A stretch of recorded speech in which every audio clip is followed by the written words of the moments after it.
नमस्कार।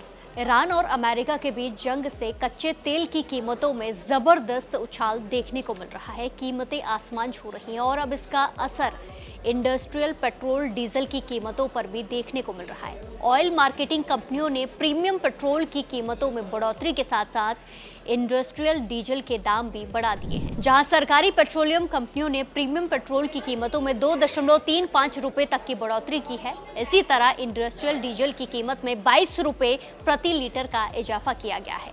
Indian oil corporation यानी कि आईओसी ने इंडस्ट्रियल डीजल की कीमतों में बड़ी बढ़ोतरी कर दी है। अब इसकी कीमत 87.67 रुपए से बढ़कर 109.59 रुपए प्रति लीटर कर दी गई है।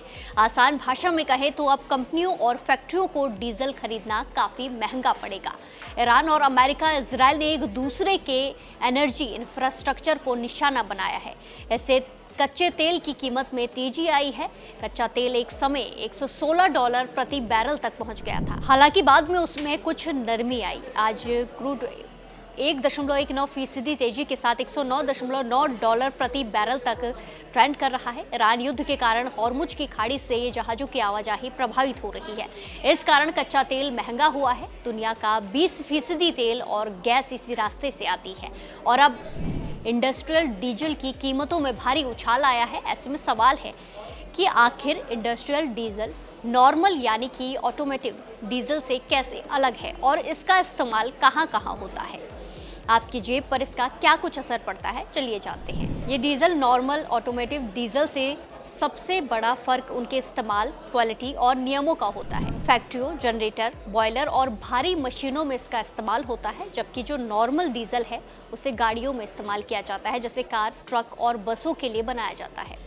इंडस्ट्रियल डीजल आमतौर पर कम रिफाइंड और ज़्यादा सल्फर वाला होता है, इसीलिए सस्ता पड़ता है, जबकि नॉर्मल डीजल BS6 जैसे सख्त मानकों के तहत साफ और कम प्रदूषण वाला होता है।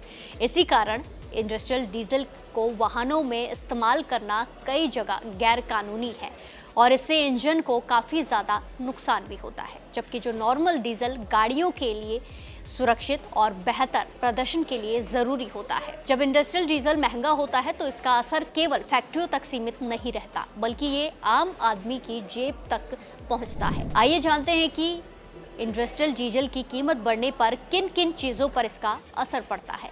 मैन्युफैक्चरिंग लागत में बढ़ोतरी होती है। लोहा, स्टील, सीमेंट और केमिकल जैसी बड़ी फैक्ट्रियों में भारी मशीनें चलाने के लिए डीजल जनरेटर का इस्तेमाल होता है।